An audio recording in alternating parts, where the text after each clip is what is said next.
Hello, everyone, and welcome to a new episode of the Memorable Records Podcast. Today, a videocast on my YouTube channel, Anton GF. My name is Anton Garcia Fernandez, and I am coming to you from Martin in the state of Tennessee in the United States of America. And today on the show, we're going to be talking about the Beatles, and we're going to be talking about the Beatles and Let It Be in comparison with other box sets recently published on albums by the Beatles. And our guest today is somebody that I've been wanting to talk to for a very long time on the show, David Thurmaier. Dave is a professor of music at the University of Missouri at Kansas City, and he is also one of the hosts of one of my favorite Beatles podcasts out there. I've Got a Beatles Podcast, which he does with his very good friend Chris Bragg. And Chris and Dave also get together and team up for a videocast on YouTube that I really enjoy as well, called Song Album Career. Both Song Album Career and I've Got a Beatles Podcast are absolutely recommendable. And if you're watching this, make sure you check out both podcasts because they're absolutely fascinating. And I've been wanting to chat with Dave Thurmaier for a very long time. It's finally happened, and to start our conversation, I asked Dave to go back and remember what attracted him about the Beatles and also what were his very first memories related to music. So my mother was a former music teacher. She taught general music, so she taught kindergarten through 8th grade. She also played the bassoon. And so I'm told that when I was about 4 or 5, I kept going over to the piano that we had and would keep trying to play it and make sense of it. And so then at one point she said, all right, you need to take lessons. Let's get you a teacher. And so I took classical lessons for several years. And was really into classical music. So everybody else, all my friends at school were into Michael Jackson. I was a kid of the 80s. So Michael Jackson or Bruce Springsteen or stuff like that. And I was into Beethoven and Bach. And it all changed in, I think, 1984 when it was the 20th anniversary of the Beatles coming to America. And each class in our grade school, the music teacher had them sing 2 Beatles songs. And I don't remember exactly which ones. I think it was, I don't know how we would have sung Day Tripper. That would have been a little weird to sing for a 3rd grade, 4th grade class, but Penny Lane maybe. But anyway, I remember just thinking, whoa, these songs sound really different than anything I've heard before. And at that point, something got over me. And then I remember talking to my mother about it. And then she admitted that she went and saw the Beatles in 1964 in Chicago. That's where I'm from, Chicago. And so at that point, it sort of was born, the relationship, and just became obsessive at that young age, 9, 10 years old, and would buy everything I could. My first album was Beatles 20 Greatest Hits vinyl album. And just kind of took off from there. And it's not flagged at all in all the years since. So from classical music to the Beatles, and now I'm lucky enough that I get to do both in my professional life too. Do you think your knowledge of classical music helps you see the music of the Beatles in a different way than somebody else that maybe doesn't have that kind of training? I do. I think that's a controversial question because someone like Paul McCartney, I think he fakes that he doesn't know anything about reading music, and that I don't know, I just sort of sit down and play the chords, and it's like, oh, it's a C and an E and a G. Oh, I think he's phony about that. And then Rick Rubin would say amazing. Yeah. Yeah, wonderful. Oh yeah, amazing, Paul. Yeah. Right, from the special. So yeah, I do think it really does helps the way I think of things, the way I think of the Beatles music. It gives it a deeper richness to than if I were just kind of a surface fan that didn't know much about music theory or didn't know much about classical music. And the reason, I think the linchpin is George Martin. because there's somebody who was classically trained and yet worked in both worlds, and he was able to translate a lot of the Beatles' wishes into classical instrumentation and expose them to more classical music, avant-garde music, things like that. And so I like to approach the Beatles music like George Martin in some ways, kind of figuring out what's going on, how did it come together, no pun intended. How does it all work? So I do think the classical music helps me a lot in the way I look at them. Well, the reason why I ask that is because sometimes I have the feeling that when it comes to the Beatles or rock and roll, or when you read criticism about rock and roll, for example, I feel like there are some critics that feel like nothing that came before rock and roll is even worthwhile talking about. Like, why would I talk about jazz? Why would I talk about Frank Sinatra and the Crooners or something like that?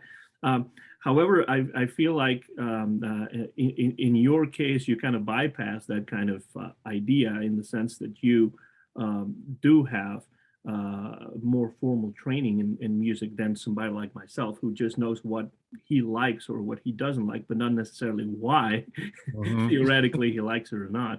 Why do you think there's this attitude and criticism? And the same thing is true of, for example, critics that write about the big band era and jazz, that just don't seem sometimes to appreciate what came after, as though they were not interesting anymore.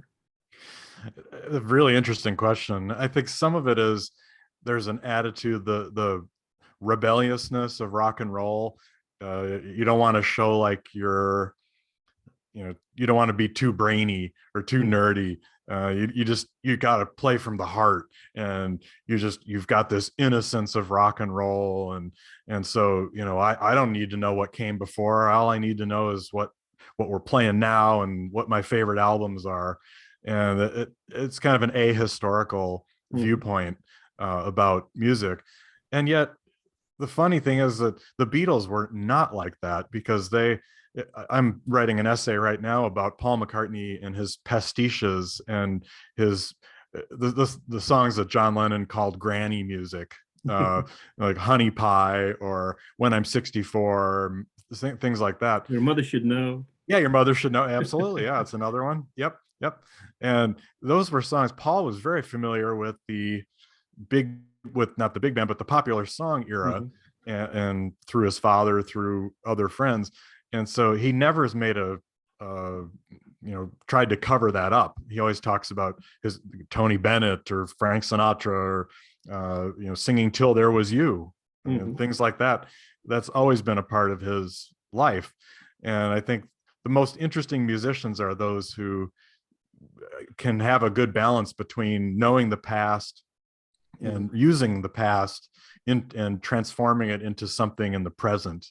I was just listening to, there's this new series by Malcolm Gladwell with Paul Simon. I heard the first episode, and he's talking about the boxer, and it's sort of an interview series. And Paul Simon goes on talking about folk music, and then he's talking about gospel music, and taking a trip down to Alabama to be with these gospel singers. And that those sort of musicians like Simon's, McCartney's, they're really interesting because they are able to, they don't shy away from the past and especially other types of music that came before. I think they try to transform it into something interesting, even though Paul keeps saying, "Oh, I don't know what the notes are," he does, I think, and especially by now, certainly. So yeah.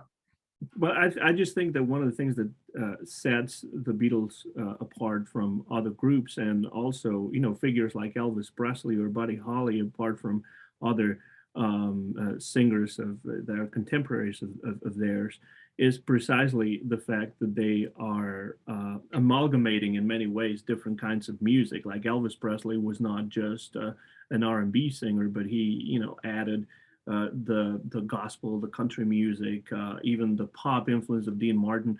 And I think the Beatles kind of do that from the very beginning of their career, even before they even thought of having a recording contract. And to me, that's what has always been very appealing about the Beatles, because not only do they do cover versions, as you on your show very recently explored, Yeah. of different kinds of music, but they incorporate all those elements into the music that they created together and apart. Hmm. Yeah, they do. And the one of the periods that where has not been really looked at that much, probably because of the bad sound quality, is the pre-Beatles, like the Hamburg days or the Star Club, those concerts, which you hear a lot of bad sound quality. But to your point, though, if you look at their set lists, Mm-hmm. it's incredibly diverse. You have Cole Porter, you have Rodgers and Hart, you've got Everly Brothers, That's you've got Waller. Fats Waller, you've got Chuck Berry, all diverse types of music, and that couldn't help but influence them. And I think sometimes people will say, "Oh yeah, Paul's a Buddy Holly guy, and John's a Chuck Berry guy," or something like that, and Harrison's a Carl Perkins, but they're much more complicated than that, Mm-hmm. and they have all these different elements swirling around, and that's why I don't know. What do you think of what Paul McCartney just said about the Stones recently? And he's been on the Media Blitz tour with his new lyric book, but he said that, oh, the Stones were really just a blues cover band, and Mick Jagger didn't like that too much, but and in a way, Mm-hmm. they kind of were Yeah, more than I don't think it's completely true, because the Stones also had other influences, yeah. but I don't think that they were as far-reaching as those of the Beatles. That's for sure. I do think, however, that there are certain things where if you say something that you believe to be the truth, you may hurt some people, even if it is true what you say. In the sense that I don't think that Paul McCartney necessarily said that in order to uh, you know, heard No, the legacy of the Rolling Stones, or because they've always gotten along real well. The Beatles and the Stones. I think it was more of a media thing than exactly, exactly. the actual than a musical rivalry, or a personal rivalry, right? So I would agree to a certain extent to what with what Paul McCartney said. Although I think that sometimes the Stones get that reputation of being just a cover band of Yeah. rhythm and blues stuff, but I think their influences were more were wider reaching, even though maybe not as much as the Beatles. Hmm. Yeah, I think that's true.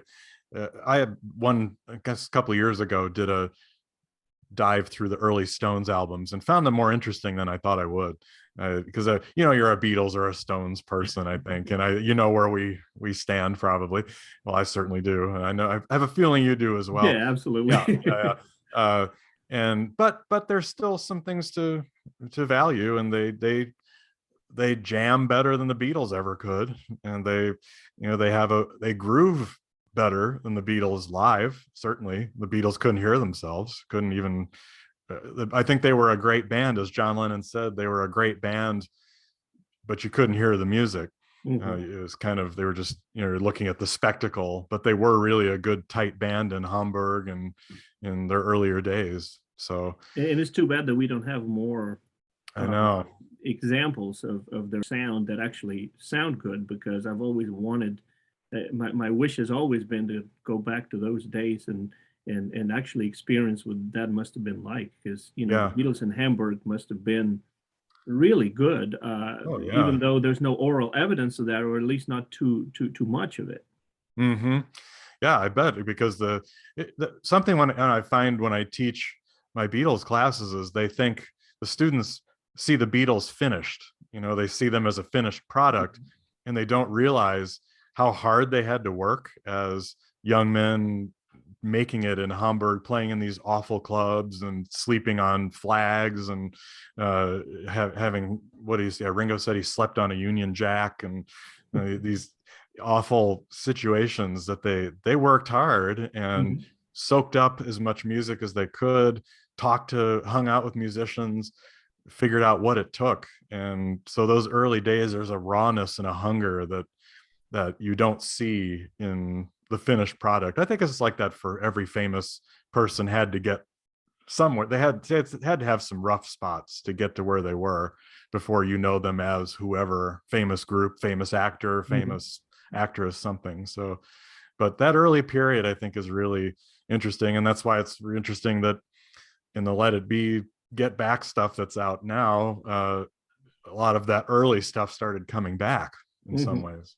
And even stylistically, going from skiffle, the simple kind of music, to Mm-hmm. more complex rhythm and blues and rock and roll and everything they did later on. I mean, they improved so much in such a Oh, short time span that it's to me that's almost amazing, just to think how good they really were to be mm-hmm. able to make that transition seemingly so quickly, right? Yeah, the compression is incredible for basically recording from 1962 to 1970, with very few couple some early songs in 62 to 70. Mm-hmm. Wow, that's not much time, and what an impact that made in such a short flurry of time. Now we're going to talk about Let It Be, Dave, but I know you from a podcast, which I consider to be one of the most interesting podcasts out there about the Beatles, which is I've Got a Beatles Podcast, which you record with your friend Chris. And in fact, I only knew you as Dave and he as Chris uh, until now. But I've been listening to your show for a long time, and I feel like it's a really fresh show because I like the take that you and Chris uh, do on anything having to do with the Beatles, but also the way in which you deliver that take. It's a very entertaining show. It's funny. And for those of us who are Beatles fans and really dedicated Beatles fans, it really is a breath of fresh air. So I was wondering how this idea came about and how you began this podcast, which I enjoy so much because it is very clear to me that this is the podcast of two really good friends having a good time talking about the Beatles. Well, thank you for your kind words and for listening for all these years too. I really are greatly appreciative of to hear from fans, and especially having this conversation. It's a great chance to do that. Uh, how did we start? Well, Chris and I went to the University of Illinois together, and were music majors. And I don't know how exactly we started hanging out, but we realized we liked the Beatles, and we started jamming. We'd play guitar with each other and record some songs. We would go to Best Buy and hear when they released the Beatles anthology at midnight. We went into every release and waited outside and got the new CDs. It was all that kind of thing. But along the way, we would do these lists. So we'd say, all right, 10 greatest McCartney songs, or worst Bob Dylan songs, or best Jimi Hendrix guitar solo. And we would just do them by email. And so in 2012, like, or maybe a little bit before that, podcasts were just starting and were kind of becoming a thing. And we thought, well, I don't know, maybe we should give this a try. Let's talk about these lists and come up with topics, see if anybody listens to the podcast, and we'll figure out how to do this and go forward with it. And so that's when it started. I think it was in 2012, and through a lot, yeah, since almost 10 years coming up next Oh, yeah. year. And we're at about 190 episodes, and it's been an amazing experience to connect with so many Beatle fans from around the world, literally around the world. That we have people writing us from Australia, from all Europe, from Canada, from South America, every continent almost.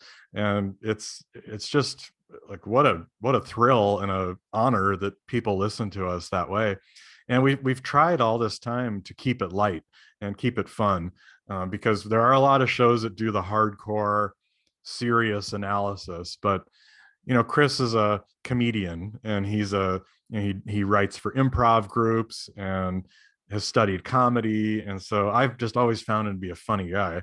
And so I can be more serious, although I have my moments, I guess, of being a little sarcastic or here and there. But I feel like it's fun to riff off each other and dig into this, and we've learned so much more about the Beatles than we ever had before, through coming up with topics, through talking to listeners and reacting to the day's news and all of that. So it's been a lot of fun, and we're enjoying it still. And it is clear that you really prepare these shows. They're light, but they're still interesting, and they're definitely not boring. And you really, like you say, you riff off of each other, you play off of each other, and I think that's what makes it so interesting, because it is clear that you have a really good connection, really good relationship, and that friendship, I think, shines through. Um, Before talking about Let It Be, I have another question that, because my wife always says, you're listening to another Beatles podcast. And she's right. And you said there are a lot of Beatles podcasts out there. And how could that be explained? How do you explain the fact that there are so many podcasts devoted to the music of the Beatles out there, and not just in the US, but also in Europe and other parts of the world? I think the obvious answer would be that there's just such a rich catalog and the Beatles were such a cultural phenomenon that there's so much to say. But the more interesting answer to me, I think, is the angles that people take.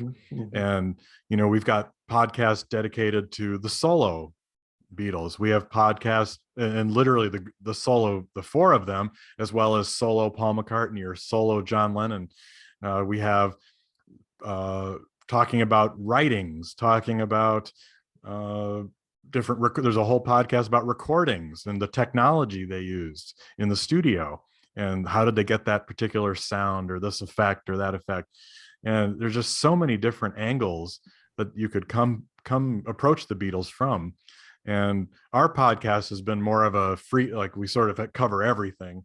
But if I did it again, maybe I'd do something with classical music in the Beatles or influences there. We've talked about that on the show, but I think there's just such a rich amount of material to mine from with the Beatles, and the fact that they're continuing, that they've been gone as a group since 1970, but yet here we are in 2021, and they're the hottest thing again. They keep reinventing themselves to different generations.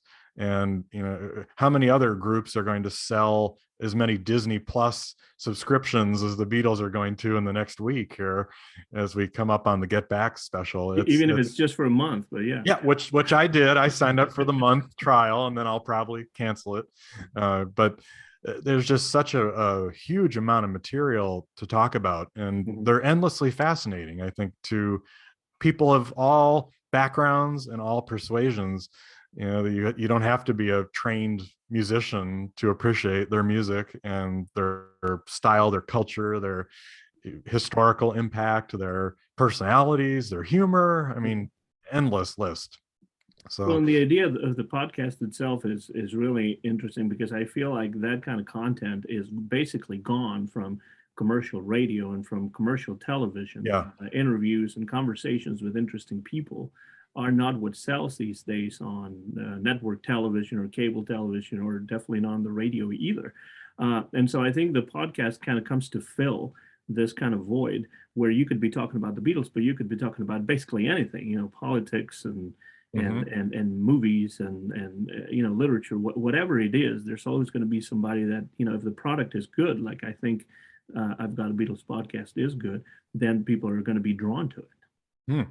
Well, yeah, I think that's very true. I mean, we all listen to, I'm sure if you look down our podcast feeds, I've got some on politics, I've got some on kind of current events, current trends, cultural things. I have some music ones, a classical music podcast. I have, all different kinds of things. And where there's I think it's a great medium, because you can listen to them in all different ways. You were saying before we started recording, you listen to them when you're our podcast when you're working around the house, or maybe taking a walk, or cooking, even grading exams sometimes. Yeah, grading. Yeah, exactly. You can listen there. That's a portable thing that you can listen to anywhere. I take lots of walks, so I always have podcasts going. And yeah, especially with the Beatles podcast, what we try to do is not only have those conversations, but talk about the music in a way that makes you as a listener want to go re-listen to the songs, or I feel like as a music theory professor, as a music professor, if I'm talking about a piece and my students leave class saying, "Oh, I got to go hear that. It was so fun to talk about," then I've succeeded. And so I hope that when people finish listening to each podcast and we're talking about Beatle covers, they'll go check out those covers. And it's a really good introduction and a good way to explain things that you don't get quite the same if you're just reading it. I think you need that audio, that oral medium. I think that really helps. Absolutely. And the excuse to have this conversation with you today on this Memorable Records podcast or videocast, because we're recording video as well, is Let It Be. And we've been talking for several minutes already, and we haven't mentioned Let It Be at all. So we better move to that part of the conversation, because really it's been a long time coming, this set and all the different releases around Let It Be. And I would say it's been even longer than one might think, because, for example, the Let It Be movie has not been available readily for decades, really. And so, but then the pandemic hit, and so things kept being pushed back, and to such an extent that after a while I thought, well, maybe there is not going to be a Let It Be box set. And now that the Let It Be box set is out, I want to start out by telling you that I've been fairly disappointed in the content of the box set. But I wonder, Dave, before it was released, what did you expect from the Let It Be box set, and how did those expectations align with the reality? I don't want to talk too much about the set itself, because you have a whole episode with Chris about this, but I want to put it in the context of what you were thinking about before it came out, how you feel now that it is out, and then we can talk about how to compare this Let It Be box set with the other mammoth box sets that have been put out in recent years. Yeah, and so many places to go with that. First, it's been almost overwhelming, the 2021, with the amount of Beatle releases, because we had the Plastic Ono Band from John Lennon, we had the All Things Must Pass set, we've got McCartney 3, various reimagined, that different things there, and then the Peter Jackson movie coming out this week, and then Let It Be. I think we'd heard about the Get Back movie that was coming out before the Let It Be set. And I'll be honest, that you when you listen to the podcast, you'll hear this, but I've always had a little bit of trouble with the Let It Be album and the period. And so I wasn't necessarily pro or con for releasing another set, but I figured, well, they're gonna do something. They probably need to do something and continue this, because the first big box set was the Sgt. Pepper one, and then each album was kind of an anniversary, with what big exception with Magical Mystery Tour. Yes. not in there, or Yellow Submarine. But interestingly, I thought, well, okay, there's probably going to be a Let It Be set. So then it was suddenly announced that there was going to be another set, and it was going to follow the same format essentially as the others, with a Giles Martin remix of the original album, and then additional discs of outtakes or alternates and jams, things like that. And so I wasn't terribly excited about it, because it's not one of my favorite albums. Obviously, as we always say, every Beatles album is better than a lot of other groups' best albums. So so that goes without saying. But I always felt that there was I don't want to say it's the Stepchild album or something. There's issues with it. And or the Frankenstein album, in a sense. Frankenstein album, because it's cobbled together from a lot of different periods and places, from some live, some in the studio, some earlier. Spectre, non-Spectre. Spectre, non-Spectre. Yeah, exactly. So when it was announced, I would say I was pretty underwhelmed, I'd say, with what they were talking about, and wondered, and I think when you can hear this on the podcast, but we wondered, are they holding back stuff Mm-hmm. for whatever's going to come out after the Get Back movie?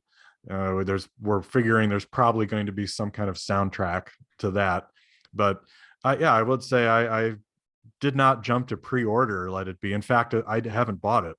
It's the only one of the sets that Mm-hmm. I have not bought. And I've I think only, we have that in common, because I don't yeah, have it either, and it's the only one I don't have yeah. Oh, and at this yeah, point. I don't know, no one knows what the future holds, but for right, now I don't have it. right. And I'm curious, what's your rationale for not buying it? What was your reasoning, do you think? Well, this is, contrary to you, this really is one of my, not, I wouldn't say favorite, but one of the albums in which I am the most interested.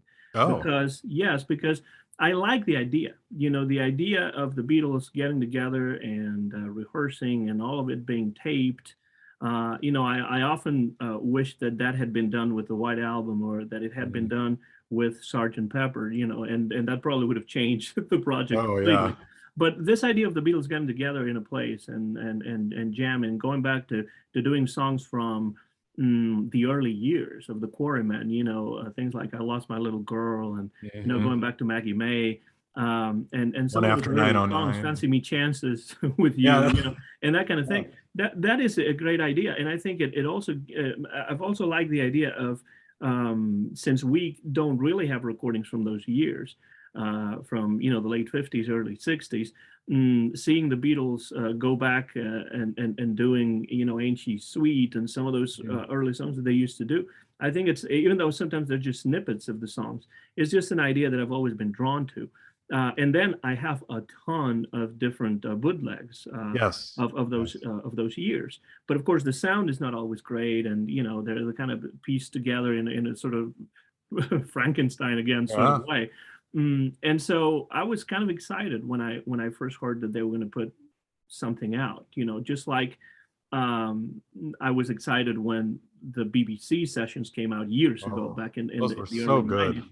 Yeah. I was just really, I was head over heels in love with that album when it came Me out, too. and I was a lot younger, obviously. But I was hoping that it would be something where they would make available a lot more material than they really did, because not Hmm. just because a lot more fits into the album, into the CDs, but because a lot more is available, because we know it, since we have um, all those bootlegs. But then when I saw the track list, I was disappointed in a way in which I was not with the Abbey Road, and definitely not with the White Album set. And for that reason, because I have a lot of that material already, and because it's also pretty expensive for what it is, Yeah. I haven't bought it yet. That's really the reason why. I'm sure that in the future I have listened to it, obviously, online, and through streaming services and that kind of thing. But I may buy it in the future. But so far, I was so disappointed with the content that I Hmm. decided that I was not gonna spend the money for it. Hmm. Great point about the expense. I wonder if the Beatles organization, if Apple has been looking at the Harrison, getting tips from George Harrison on how to charge the most money for a box set, because I know that that record, the vinyl set, was $200 list price. I know you could get it cheaper, but it did seem like very expensive for what you got in it. And here's, I share a lot of your thoughts, because this is the most bootlegged and most Mhm. recorded, documented period of the Beatles' career, because the cameras were running all the time, the tape was recording all the time, and the talking and transcriptions, and then the book and stuff behind me. Uh, you have a lot of documentation for it, but I wonder, do you think they were trying to think about, because, okay, let me put it this way. So one of our listeners wrote in and said they should just do what they did with Bob Dylan, release every take of Two of Us, or every take of Across the Universe, or whatever song, and just throw it all out. But then I thought, well, that's not a very good listening experience. I Mhm. don't want to listen to 15 takes of Two of Us in a Mhm. row. That's pretty boring.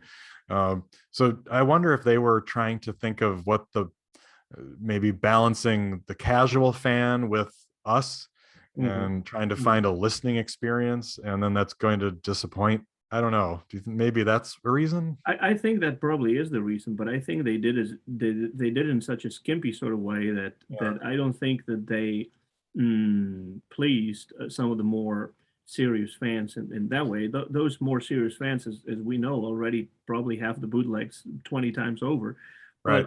But I think one thing that I was disappointed about was the fact that, well, one could say that a lot of the songs were just snippets of songs, but there are also longer versions of songs that Mhm. I think are missing, which I think gives a little bit of credence to this idea that maybe there is something in the works after the documentary is out for some kind of a soundtrack.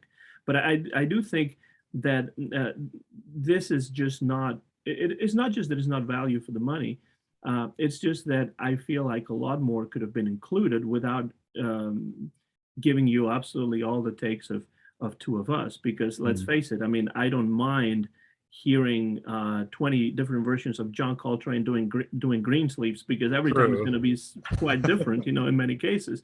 Yeah. But all the different versions of two of us, as we could see in the Sgt. Pepper box set, sometimes it's a little bit uh, uh, kind of boring, or Yeah. you just don't feel like listening to the same song over and over and over again. And in fact, I remember a bootleg of, I think, some of the early EMI sessions of the Beatles, where you get all the takes of "There's a Place," for example, or, Hmm. I have one and like it's that like, too. well, yeah, I don't need to hear it so many times, maybe. But I feel like they could have included a lot of things that have been left out that we have on the bootlegs, that maybe the sound would have been improved, and you would get like a definitive version of this, and we just didn't get that, and that's what made me feel more of a disappointment than I would have if they had just included a little bit more. That's a great point. And I wonder, as I say, we both know, we none of us know what is going to come out yet. But that's true. When there was a book called, or is a book called, the Get Drugs. Well, what's it called? Solpe and Schweigart are the Mm-hmm. authors. It used to be called Drugs, Divorce, and a Slipping Image, but now it's Get Back the Beatles Disaster or something.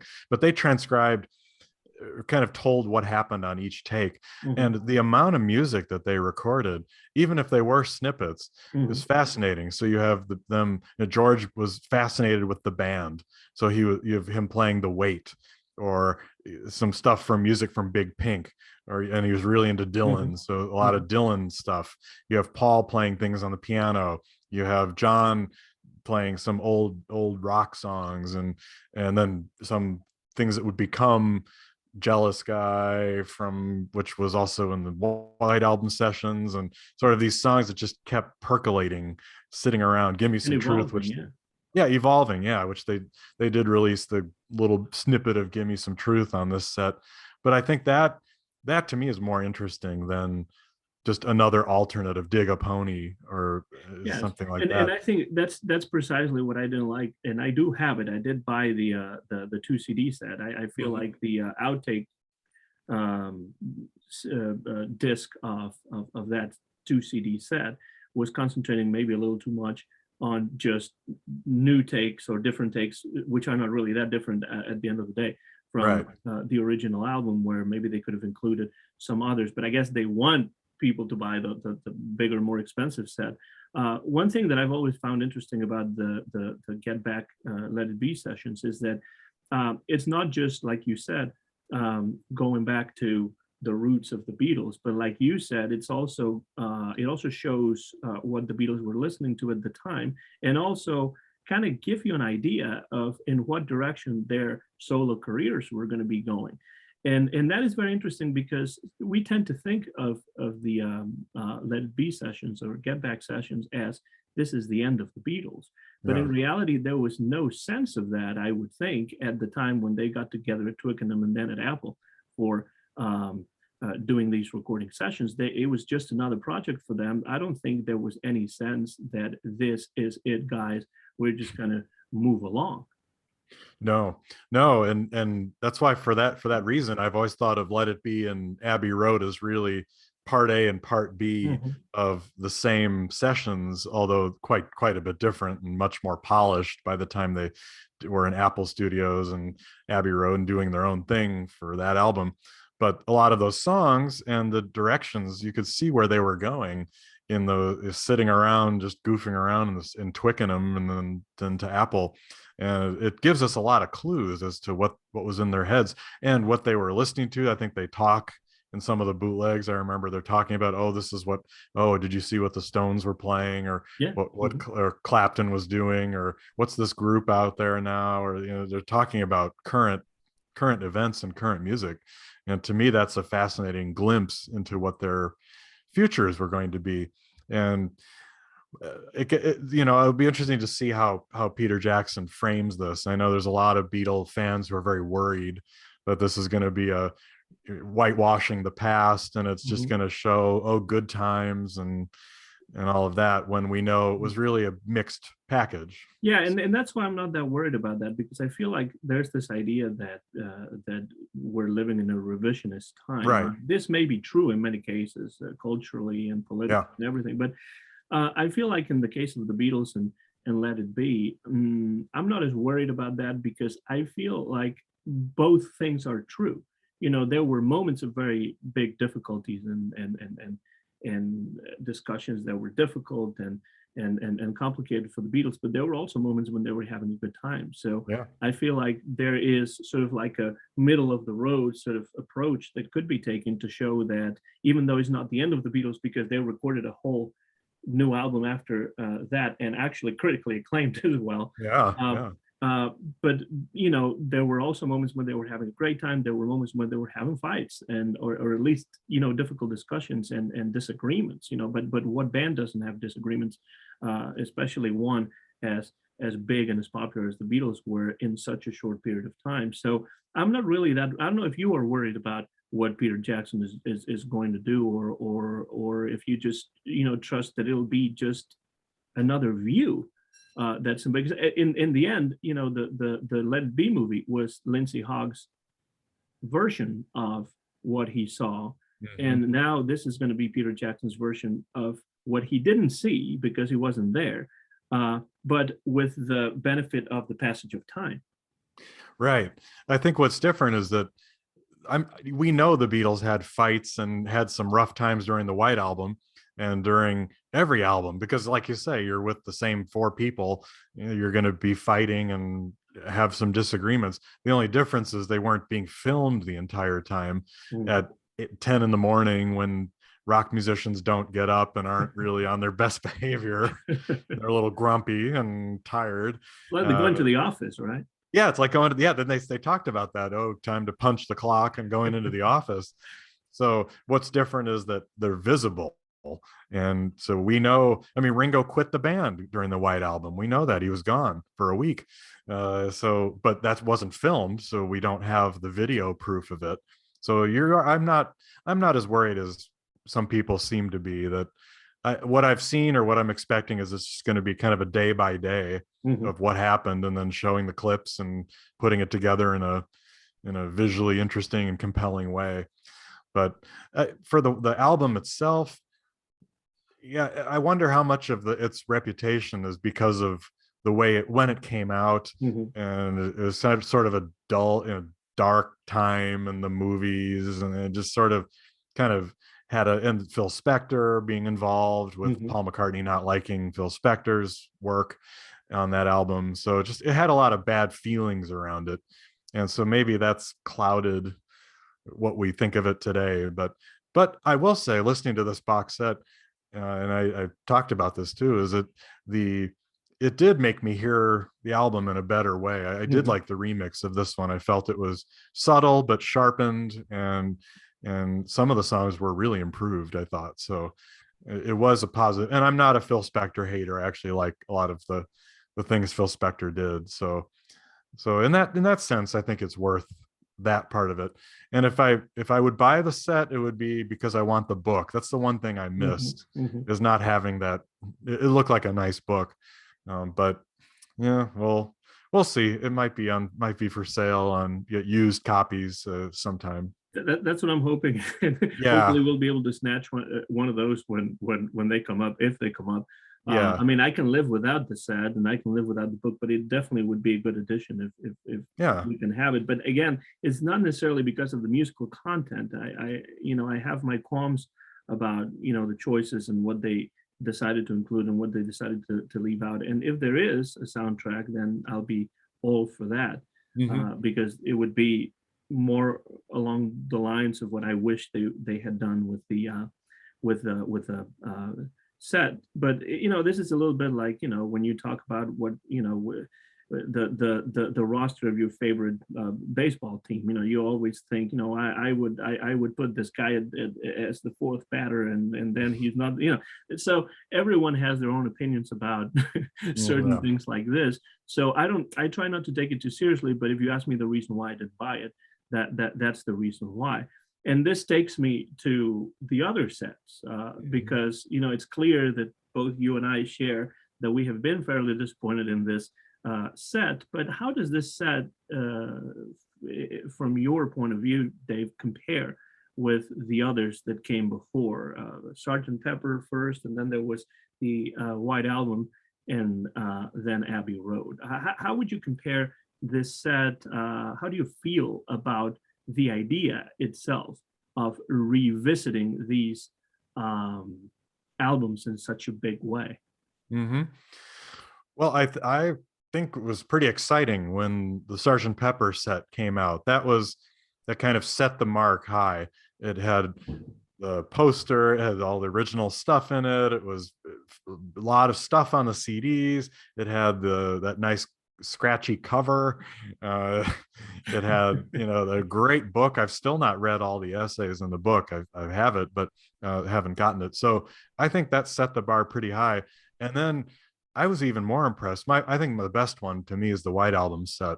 I I think that was, completely agree. That was going to yeah, be my question towards the end, to ask you which one would you choose, or which one would you give as a gift, to a mhm, Beatle fan, first of all. But now you've yeah, answered the question. I completely agree with you. But we can go into the reasons why. yeah, yeah. I think in terms of the amount of material, it was amazing, and it had the Escher demos in good quality because I've had those on bootleg, as many of us probably have for years, and it is not great. It changed the way I've viewed the White Album. I always found the White Album. I like it obviously, but I like it even more now. I Mhm, think mhm. that really helped. And we're talking about revisionist history a little bit, but it there's yeah, it really enhanced my love of the White Album more than I had before. So that to me was even better. And then I know a lot of people felt like the Abbey Road one was a step back, Mhm, and that now it kind of makes sense. I liked it. I thought it was good, mhm. but now it kind of makes sense because, as I just said earlier, Abbey Road and Let It Be share a lot of material and songs and genesis of songs, and so they really Billy had Preston, the what? Billy Preston Yeah, on Billy the Preston. keyboards in Yeah, some cases. Yeah. yeah, exactly. Yeah, the personnel, right? So they had to think about what they could release, and it was good. I think I like the Abbey Road set. It was probably for me number three. They've so I hate to say, well, so if White Album's number one, I'd put Pepper two, Abbey Road three, and then Let It Be four, And probably. I agree with that. I think I have the same ranking. If we were Mm, to rank those sets, I think I would go with your ranking, because I feel that way. And the reason why for me the White Album set is the best of the four so that they've done so far, uh, is the Escher demos. yes, Me, yes. I was so excited about that when that set Oh, came out, because like you said, I had listened to them on countless bootlegs. I remember one called Off White, and yes, I have you know, that one. it was two CDs, Yep, volume yeah, one and two, and yeah. the sound is okay, but what just the crispness and the clarity of Hmm. the new official release is amazing, and it tells you really how good the Beatles were with just guitars. Yes. You don't get a lot of recordings like that. I've always felt, for example, like Jerry Lee Lewis should have done an album just with the piano. Oh yeah, Or that would have been Sinatra great. with Bill Miller, just with the piano and Sinatra singing, just like Tony Bennett did with Bill Evans. Which is a great album. Which is wonderful, but Yeah. somehow it never got done. And there's a lot of what ifs. What if this person had done this or had done that? But for me, listening to all those songs, which I grew to love from the original album in these versions with such clarity and great sound, just shows even better what great songs they are, and how wonderful the Beatles were as creators in a very creative period of their career. When interestingly enough, they're not writing together much anymore, but the songs are just as wonderful. And I'm thinking of the day. Today's November 22nd, and the I believe the White Album was released on November 22nd of 68. Mhm. And then maybe the problem is they didn't have enough time to, then November to January started right after New Year's into 69. You had this huge dump of material from the White Album period, so much stuff. And then you have to turn it around in a month and come back and record all this new stuff and come back to basics and all of that. And I maybe they were just tired, I think, because it was a lot to deal with. Do you think that had to do with the usual practices of the music business at the time? Because to me, it is surprising sometimes how some of these groups and even singers, from earlier eras, where they would go into the studio and in 3 hours they would record 4 songs. Yeah. I'm talking, about jazz musicians, and I'm talking about singers from the pre-rock era, but also during the rock era, this happened. And I feel like the Beatles were saddled with a little bit of that because, they had to produce material continuously, whereas, bands later on they were the first maybe to do this, to take a long time, but maybe they didn't have as long as, bands would have later on, because that's the way the music business was working at the time.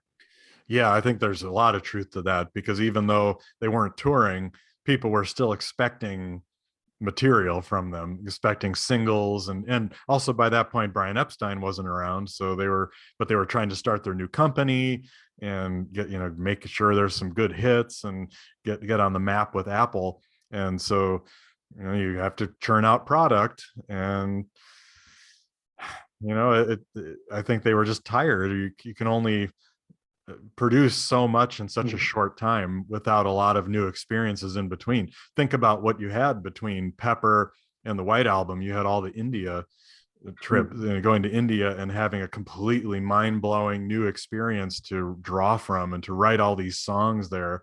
It's no surprise that there was so much material for the White Album, and why that set is so big and full. But by the time that's released, and then they go to Twickenham in January of 69, well, I guess you had Christmas, but I don't know what else was in between. So they didn't really have a lot of new stuff to think about, or new experiences and things to draw upon. So that's why John, part of it too is, I'm a big John fan, and John's stuff on Let It Be just isn't really that great. There's not a lot of great material. He was having a hard time coming up with songs with drug problems, and so maybe that's part of it. He's not totally 100%, and whereas before they were and had a lot more creativity going. So and now that you mentioned that, it really is the first, and I think only time since Help, where they actually resort to doing a cover version of something, which is Maggie May, but also One After 909 is a song that's been lying around for a long time that they never released as the Beatles, and they kind of revisit that, maybe because of that dearth of material that you're talking about. Yeah, I wonder. Part of it's going back to roots, but still sort of like, well, what do we have? Let's play some old tunes and see if anything works, because John's not writing anything. So let's see. But in terms of the way things look in the box sets, I do feel that White Album was such a good one, and I Do you think, I'm curious what your thoughts are about the remixes and how, because Chris and I will argue about this, not argue about it, but we talk about it, and his view is it's just another way to hear the album where you can always listen to the originals or the 2009s if you want to do it. But in terms of these box set, is that a big draw? So like in the Let It Be set, is that a draw for you to hear the Giles Martin remix? Or It really wasn't that big of a draw because I think, I mean, I'm obviously not an expert in sound, but as somebody who's just a music fan, I feel like you can only improve the sound to a certain extent, you know. I don't think, I mean, I'm sure that scientifically I am completely wrong about what I am saying, and there is a possibility of improving the sound endlessly. And of course, if you listen to the early CDs, they don't sound as good or as crisp as the newer ones. But that is something that has never really had a big impact on me. I think the possibility of listening to different versions of songs or the development of the composition and recording of the song, I'm a lot more interested in that than on, are the drums going to sound, louder, or is the voice going to be in the foreground or in the background. I'm not really as interested. That is not a big draw for me. It's more the extra material that you can get, because I feel like the earlier remasterings sounded pretty good to my ears. But again, I'm not an expert, so I'm sure if some expert out there is watching and listening to this,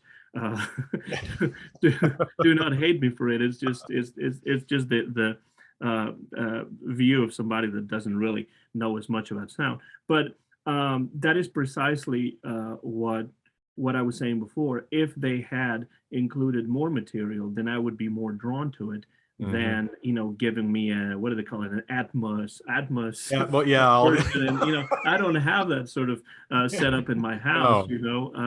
So I'm really not as interested in that. But I wonder, since you asked that, Dave, since the other sets seem to be, I think, higher in your estimation than this newer one, is there something that you see in the other sets, some element from the other sets that you think maybe could have been applied to this Let It Be set to just make it more interesting?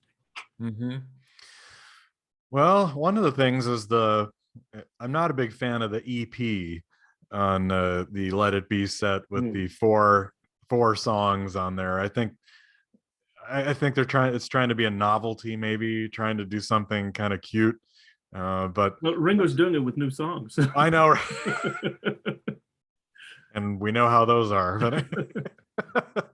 But yeah, the EP is kind of a wasted opportunity. I think of the White Album set, I'd not heard, I'm not a big bootlegger for White Album period for later stuff. I hadn't heard a lot of those alternate takes or alternate versions, and they were a revelation to me.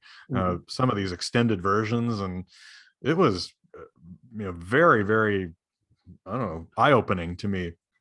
And I think there had to be more stuff. Like, for example, All Things Must Pass. I was doing a project on All Things Must Pass, the Harrison album, a few years ago. And so I dug back into a lot of the Nagra tapes to hear the Beatles recording. I don't think they put the best one out for the Let It Be set. There were other versions that are more interesting of the Beatles trying harmonies and failing a little bit and struggling. So I think that EP was kind of a wasted opportunity. You could have put more stuff on there, of the things that you were talking about and that I've been talking about as well, getting alternate takes or snapshots of what they were listening to at the time. And I think that would have been a lot more interesting. I know for many fans, as I've been looking at reviews and reading things, they're all about the Glyn Johns mix, and that was the big draw to this set. And I'm glad to have it in better audio quality. I have an old bootleg, but it's not my preferred way of listening to the album. So I wouldn't listen to it much anyway. I feel like the EP that you're mentioning is a wasted opportunity in the same way that the Fly on the Wall had been in the No, Be Naked, right? Because I didn't really feel like a fly on the wall listening to that no. in the No. least. I So think I think Chris said he used it as a coaster. He puts his drinks on Fly on the Walls. to make sure there's no fly falling into the drink. Falling into, yes, Probably. exactly. Put it on top just to cover Yeah, that. just a cover, right. Yeah, wasted opportunity completely there. Do you think, are you, I feel like some people say that it was a really good idea for the Beatles not to release the original Glenn Johns album as the Get Back album and wait and do Abbey Road first and then revisit Let It Be. How do you feel about that? I feel like not a lot has been said about that since this album, since this set has been released. I always feel like the Glenn Johns album, it's not fair to compare it with the album that Phil Spector concocted later on. But at the same time, I feel like it kind of goes with the spirit of what the Beatles wanted to do. Yeah, I think that's a good way to put it. It's kind of the real soundtrack for the Get Back sessions or for that January 69 sessions, because there's some rough takes, there's some out of tune singing. Teddy Boy is way too long and boring on there.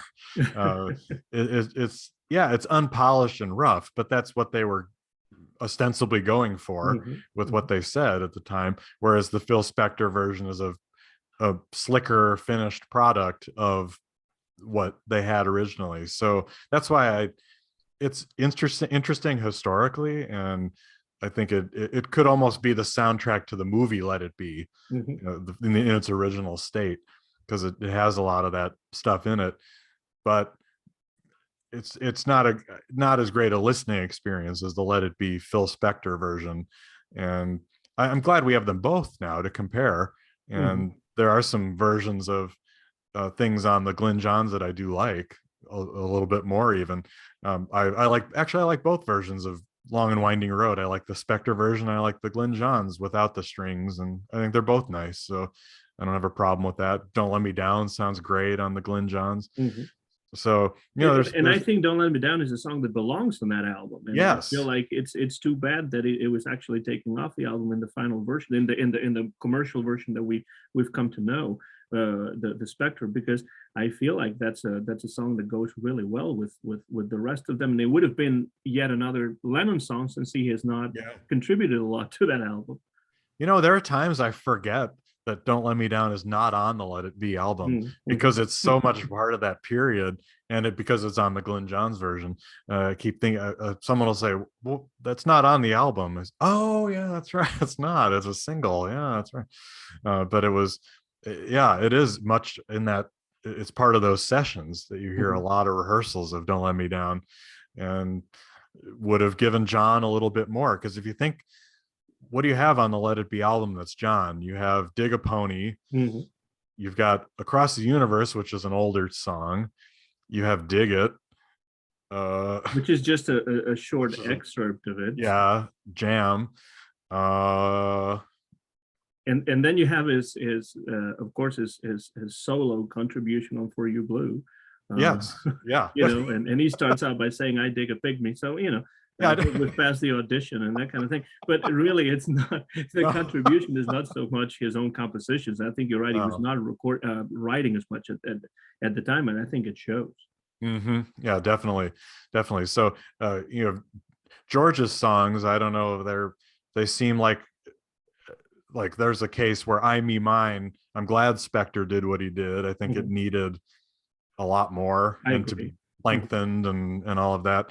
And For You Blue is just, that is a pretty nice bluesy song and works well, but not that remarkable. So it is really, McCartney contributions are really the focus of Let It Be, with the title song and Long and Winding Road and Get Back, and those are Two of Us, so many good things. And John is even fishing back to earlier times with Across the Universe, which it's probably one of the most famous songs that he did for that album, or probably I would to me, it is my favorite John song from that album, but it wasn't even written for that album. So no. So it is kind of a hodgepodge of things. And so I don't envy the people putting that box set together, because I think there were some probably tough decisions that had to be made. And maybe they talk about it in the book, I don't know. But I think from our perspective, yes, from as big fans, it does come as a bit of a disappointment, and what could have been, especially with that one disc with the EP. I think there could have been a lot more stuff on there. Well, to wind down the conversation, because I know you have other things to do, I'm really having a wonderful time, and I feel like I could be talking to you for hours and hours. I know. Maybe Likewise. Because I have been thinking of doing this for so many years that I sort of knew that we would have a good time, and I really am, and I appreciate your time. It's interesting to me always to talk to people who are Beatles fans that share this with me, but also the fact that each person has a completely different view on some of the songs, and I think that in some of the issues as well, because that's another thing that I find real interesting about I've Got a Beatles Podcast, and it is the fact that you and Chris don't always and very often do not agree, even though you're good friends, and you can and the friendship shines through, and the connection, very often you don't agree, and I think that's good. I think that makes the show more interesting, because if we were always agreeing on everything, then it becomes kind of boring. So, a couple of things that I wanted to ask you before letting you go is, I wonder what's going to happen, because we've gotten to 1969, 1970. What's going to happen? What do you think is going to happen in the future? Do you think they'll go back to the earlier albums? Do you think they'll have big box sets for Please Please Me, for With the Beatles, for all of the other British albums? Since they've had box sets for the American albums already, which are different, repackagings of, songs, which in some cases are interesting and kind of show you how different the American record business was from the European or the British one. But what do you think is gonna happen from now on, or what would you wish that would happen from now on? Ooh, that's a whole show by itself to get into all that stuff, because there's a lot of threads you laid out. Well, from the evidence, we've seen Giles Martin has talked about, oh yes, he's listened to Revolver, and he's done some experiments and working with this and that, and trying remixing, or I don't know if he's gone that far, but he's broached the subject before, so there might be more in the works. This is going to sound terrible, but I almost hope they don't do anymore. There's a fine line between I don't know how do I put this, bilking the listeners and the fans and repackaging the same stuff over and over and over again, and trying to do a historical record of it. And I think there may be better ways to do that than through another big box set for Please Please Me, or With the Beatles, or any of those. And I kind of hope they don't do those. I would rather see maybe select smaller packages, or like just maybe a highlights, or I don't know, something like best of the sessions of Hard Day's Night, or something like that, but not another not sets for every single thing. And also, there's only so much you can do with the recording, so you're not going to be able to clean up a whole bunch more with Please Please Me. That was 2-track, not a lot of overdub, not much you can do with it. So I don't know. I'm a little uneasy about continuing the box set in all of its $199 incarnations. I almost feel like it's better to let it be in a way. Let It Be. With Let It Be, kind of. Some people have said that maybe Revolver could get that kind of treatment, but of course we're talking already about 2026 if they're going to make it coincide with something. Right. But I kind of agree with you. I think that they have done box sets on some of the albums that really deserve to have those box sets, and they've done it in a better way in some cases, and not such a good way in some other cases, or at least from our perspective.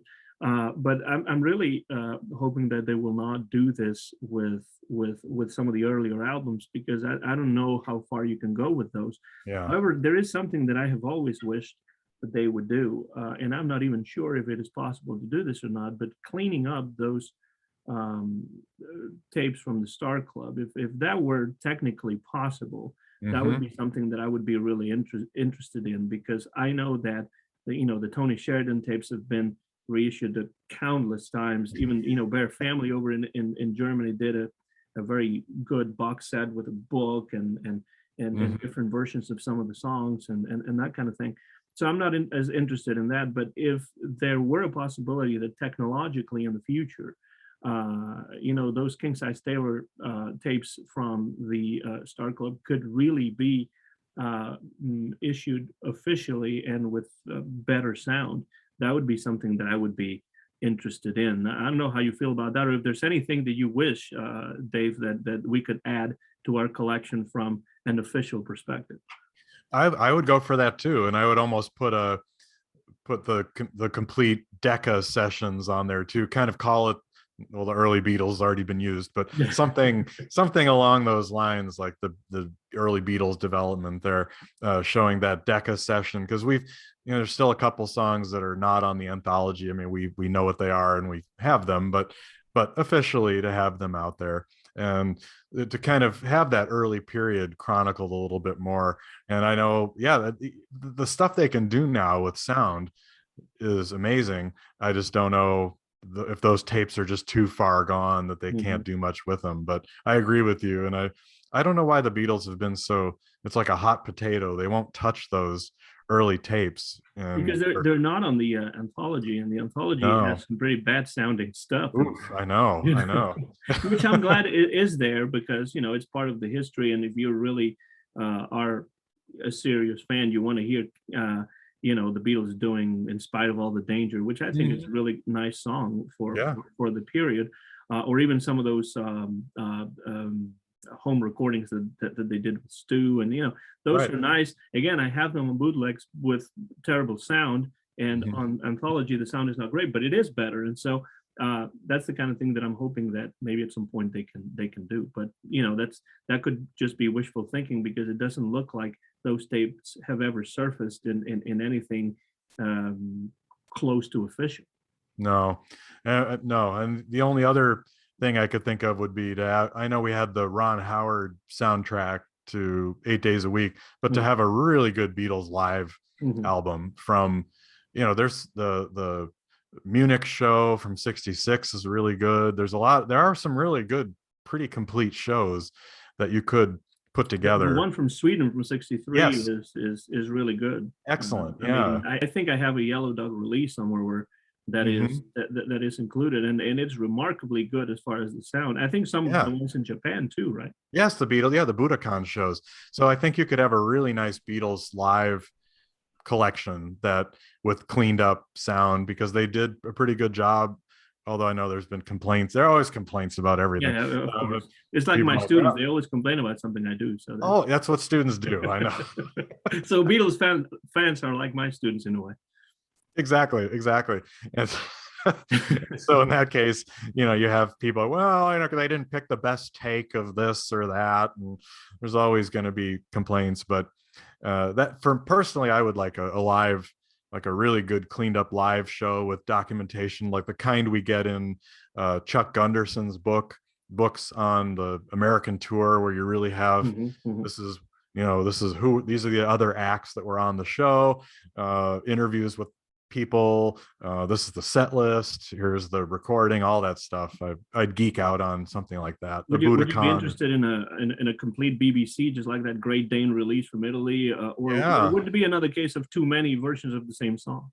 yeah, that's, I know, I like you, I listened, almost wore out the first BBC double disc. I have So more than one copy. Yeah, absolutely. yeah, yeah, I just love, I still think I can say all the dialogue and everything in between.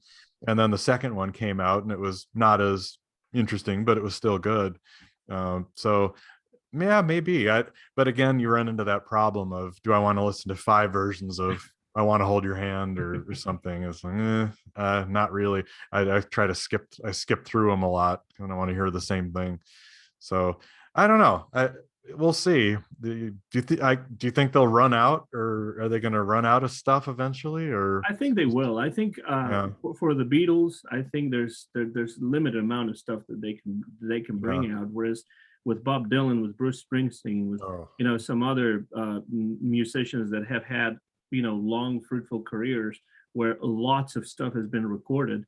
Maybe you have a lot more leeway and you have a lot more material to bring out. But I think with the Beatles, there's only so much that they can bring out that will be interesting. That's how I think. That's how I feel about it. I'm not sure if then you go into the vaults and there's tons of stuff, but there's things like the Carnival of Light that for some reason yeah. they don't want to bring out, maybe because it's not very good. I don't know. That's my suspicion. Yeah, but then you want people are like, oh, gotta get everything out there, just put it out there. So Bob Dylan released 100 versions of Like a Rolling Stone. Let's get them all out there, get everything And I they do. have them, but I can't say that I listen to them all the time. No. But they are on my shelf, and I look at them and admire them. Like, oh, if I want to listen to them, I can. But do Yes. I? Not necessarily, right? Not so much. I know. Because that's the other problem too, is the listening experience. How many times have we gone back to those box sets and actually, we devoured them at the time when they came out. In fact, I did pull out the White Album set. I was listening to that the other day and thought, oh, this is good. This is really great. And then the Esher demo, I was like, oh, this is so great. So I am starting to go back and revisit some of these. I'll maybe do Pepper over the break, or even Plastic Ono Band. You got into it so much at the time, but Let It Be, I don't know. We'll see. We'll see what happens. But we will be watching definitely on Disney Plus. Yes, we'll be watching it. That's on my list for the Oh yeah, for the Thanksgiving break. Now my final question, Dave, and I promise I'll let you go. As a because I also have to go teach my next class in a few minutes. So well, I'm on break this week, so we they gave us the week off. So, the whole week off. Well, yes, so I can talk all day. We have class today and tomorrow, but then we have the rest of the week off. And I only teach Monday, Wednesday, Friday anyway, so my schedule works that way this semester. So yeah, I have one. And it's your birthday today too. And it's my birthday today. Yeah, so it really is a big birthday press for me to be talking to you today. Yes, absolutely, it's great. But my final question: You and the White Album here. That's exciting. Absolutely. I mean, yeah. Now, my final question actually has to do with the university medium, because as a professor of music in Missouri, I remember as a kid I was always very excited about music, even though I never learned to play an instrument or sing or anything like that. I've always been a big collector of records and CDs and anything related to the different kinds of music that I enjoyed. And I remember in high school years ago, I wouldn't say how many, but years ago, a music teacher in high school said to me, when she saw that I was so excited about the Beatles, "Oh, they'll never be remembered the way Beethoven was. In 100 years, nobody will be listening to them." And that has nothing to do with my question, but it is kind of like setting the atmosphere for it, so to speak. As a college professor of music, and I know that you have training in classical music, and you are interested in classical music as well. How has the view of the Beatles music evolved over the time that you have been a professor within music departments in American universities that you could speak to? Because I feel like maybe 30 or 40 years ago, which I know you were not teaching 30 or 40 years ago, but I'm sure the view of popular music, or the Beatles in this case, or rock and roll, was different than it is now. What is the presence of the Beatles music? How is it used? How can it be used within the university medium? To teach music, to teach music classes, to interest students in music. How do you feel about that, since you are on the same side as I am, the teaching side at the university level, but of course I'm a professor of Spanish and you are a professor of music? Hmm.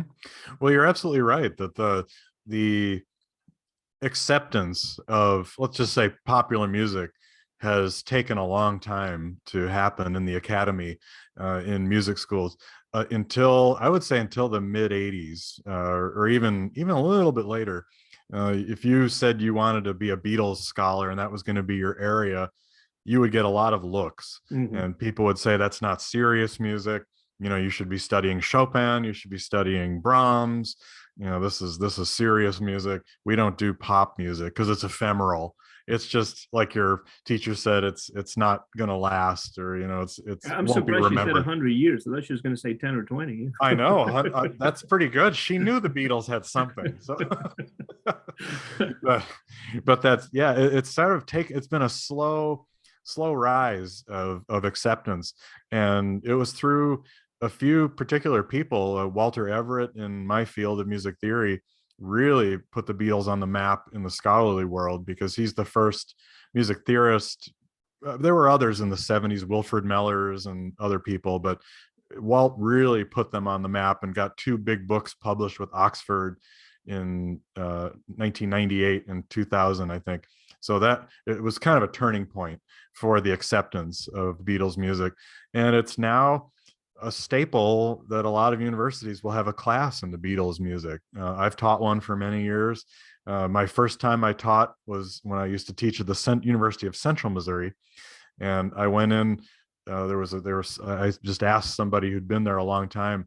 I said, "Oh, I think I might like to teach a Beatles class," and he said, "Can't be done. Can't be done. We tried 20 years ago. Won't ever happen." So I didn't take no for an answer. I saw that the honors college was looking for new courses, so I went and met with the honors dean, and he said, "Yeah, Beatles course. That sounds great. Put it together."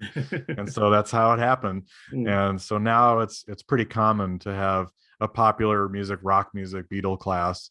And I think that it's exciting to teach it each time because you get a new set of students. And a college professor is the only profession where, well, teaching is the only profession, I think, where you get older and your students stay the same age.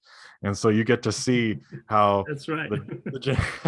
how the generations. Well, Yeah, but my father taught middle and high school for 42 years in the same school. And so wow. I think he would, and by the way, he is the reason why I'm such a big, literature Oh, and music fan, because he is, and he was and still is a big collector of books and records. I was very lucky in that respect. But you're right. I think, you just become older, whereas the students stay the same. But does that mean that there is a chance that someday some of these students have not heard of the Beatles or have not heard of Elvis or mhm. Sinatra or I think they may have heard of Beethoven or Mozart, but Yeah. what about what about the Beatles, right? Well, that's the genius of the Beatle marketing that we're kind of being a little skeptical of today, is the fact that they don't know Elvis as much, they don't know Sinatra as much because they're not out in the Mm-hmm. atmosphere as much as the Beatles are. And part of it also, we'll see when the Beatles are no longer with us, when in physical presence, when the two go, see how things change because Paul and Ringo are very active now. But yeah, it's different also because they were songwriters, whereas Sinatra and Elvis weren't, and Mm-hmm. they don't have that legacy of the songs that the Beatles do. So, but what's fascinating is how each generation that I've taught, when I first started teaching it, I had people in the class whose grandparents were Beatle fans and went and saw them. Now it's their parents who are fans because their parents were, Mm-hmm. so it's like keeps getting passed down from generations. Even though they did not really see the Beatles live because they weren't Right. born, but they are Beatles fans through their. It's almost something that gets passed down through the generations, Yes. from what you're saying. Exactly. And so I think for that reason, people may not know all the songs or the names. They don't. In fact, I'm teaching a graduate seminar next semester in the Beatles analysis course. And I'm sure there'll be people in there who know a couple songs or a few things. But my goal is by the end that they're able to go preach the Beatle gospel and can go out and be really informed about how their songwriting practices and how impactful they were, and then share that with their friends, kids, parents, whoever, and take it. So there's something special about the Beatles that are unlike any other group, and it's not just because I'm a diehard fan, but I think No, there's I something. I completely understand. A little biased, but yeah. And it does resonate with me also, because I feel like what happens in music departments, I'm hoping at some point will happen in English and literature departments, not just with the lyrics of the Beatles, but I feel like we have to start understanding that some of the best poets America gave the 20th century were musicians who wrote songs. People like Bob Dylan, for example. I Yeah, can't got tell a you how Nobel many of Prize. my own, yeah, but I can't tell you how many of my colleagues were outraged by Oh. the Nobel Prize that Bob Dylan was awarded. And I tell you, his poetry does not get studied as much in American universities as it should, I think. Yes. But then, some of the greatest songwriters, Leonard Cohen, of course, Bob Dylan, in Paul some Simon, cases, Paul Joni Mitchell. Simon. I would even go as far as back as Johnny Mercer. Yeah, oh yeah, those people do not get any recognition as poets Yeah. when they really are, simply because they were singers and they wrote songs. But this would be a whole new show, but I feel like, sometimes we forget that a lot of the great poetry of the past was actually set to music in the Middle Ages, back in Greek and Roman times. So the idea of Bob Dylan is not a poet because he's a musician makes absolutely no sense. But I've heard it way too much following the Nobel Prize award. So I'm hoping that we will take a page from some of the music departments in English and modern foreign languages and literature, to actually recognize this reality out there. I think it is happening. It's slowly changing. I still get flack sometimes for teaching the Beatles, or at least from one former colleague. I taught a music theory class, and I used musical examples from Beethoven and the Beatles, and they both did the same thing. And I thought that was cool to show, look, here Beethoven did this in 1820. And then the Beatles did this in 1965. It's the same technique. Isn't that interesting? Across genres and all that. And a former colleague said, how can you compare the Beatles and Beethoven? I said, I'm not comparing them. I'm talking about that they use the same musical techniques. And in a way, you are comparing them, and it's fine. Well, that's true. Yeah, I'm trying to. I didn't want to make him mad, but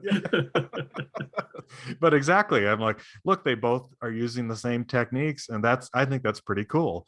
And the students really respect that. They caught on. They're like, oh wow, I hear it in Beethoven, and I hear the same thing when I listen to Nowhere Man or whatever song I was playing. So I think that's becoming the barriers have really come down a lot in music, and I hope that continues. I think popular music just has a connotation of being, well, it is commercial, but so is classical music. They worked for aristocracy, they worked for churches, they worked to get food and pay the rent as well. So it's just a different kind of mode now, but I hope it'll continue. Absolutely, I agree. And Dave, I listen to I've Got a Beatles podcast every time you have a new episode, and I listen to it on Apple Podcasts on my iPad. But I don't think that there's anyone out there listening to us and watching us that doesn't know I've Got a Beatles podcast. But just in case, where can we listen and enjoy the I've Got a Beatles podcast with yourself and Chris? You can get it on pretty much any podcast platform. Easiest thing to do is to just type in on Google, I've Got a Beatles podcast, and we're the first Beatle podcast that comes up. And unsurprisingly. And that's a good place to get it. Our address is all the episodes. We can't release all of the episodes at once because of, if you listen to one of the episodes, we explain some copyright challenges in the past, but you can listen to it's I've Got a Beatles podcast.podbean.com has all of the episodes if you want to go back all the way, which Anton has. graciously listened to some of our early episodes with bad audio quality and when we didn't know what we were doing, but you can hear everything all the way back there. Does the name go back to "I've Got a Feeling," or is Exactly? Yes, you're the first person who's actually figured it out. We were wondering, we were trying to figure out what kind of a name, and then Chris said, well, I think I said, well, let's pick a Beatles song and then do something off it, and then people will catch it. And then Chris said, well, I like I've Got a Feeling, so how about I've Got a Beatles podcast? And so that's there it was born. So you nailed it. Well, I just thought that it couldn't have been "I've Got a Beatles Podcast" like everybody else does, because there are so many. Because back when you started, there probably weren't so many. No, there weren't. No, there were just a few. So no, we're happy to have listeners and really enjoy doing it. And we'll be getting into all this get back stuff pretty soon. So there's going to be a lot of, I think it's been a really busy year, and hope we can continue to bring content that people enjoy. And the Christmas gift episode, which is going to be packed this year. Oh my God. Yes. So Chris is he said he's already on page 2 with full stuff, all the books, t-shirts, recordings, material. It's going to be the longest episode in the history of the podcast. I know. It's going to be crazy. Yeah. So, but it's still a lot of fun and keeps us going and has made us appreciate the Beatles even more than we even did before we started. And I think it makes the listeners appreciate the Beatles even more as well. So I would like to recommend it to everybody out there to check it out on any of the platforms or on Podbean as well. I've got a Beatles Podcast.podbean.com. And Chris, and Dave and Chris, not Chris and Dave, or Dave and Chris will be your hosts on that show. Dave, it's been an absolutely big pleasure for me. I've been wanting to do this for a long time, and it has more than exceeded my expectations. I've had a great time with you, and I truly appreciate your being here on the Memorable Records podcast, chatting away with me about our common love of the Beatles. Keep it up, you and Chris, because you do a wonderful job. Thank you so much for having me, and it's been so much fun to chat about all kinds of issues, and I hope we can do it again sometime, because there's a lot more, and I love the stuff that we're talking about here is really interesting and can go on because there's so many cool things to talk about. So thanks for listening to us and for having me on today. Well, thank you. And of course, this has been a new episode of Memorable Records Podcast, Videocast in this case. My name is Anton Garcia Fernandez, talking to you from I was going to say Jackson, but actually Martin in the state of Tennessee in the United States of America. And this has been a Zoom connection between Tennessee and the great state of Missouri. And listen to I've Got a Beatles Podcast because it really is well worth it. And this video will be available on my YouTube channel, Anton GF, pretty soon. It was recorded live in the month of November of the year 2021, and mine, and of course Dave's as well, is the copyright of this episode, which you will be able to watch and listen to very soon on my YouTube channel, Anton GF. Dave, thank you very much, and thanks everybody out there for your attention. If you have any comments, leave them under the video, and until the next time, so long, everybody.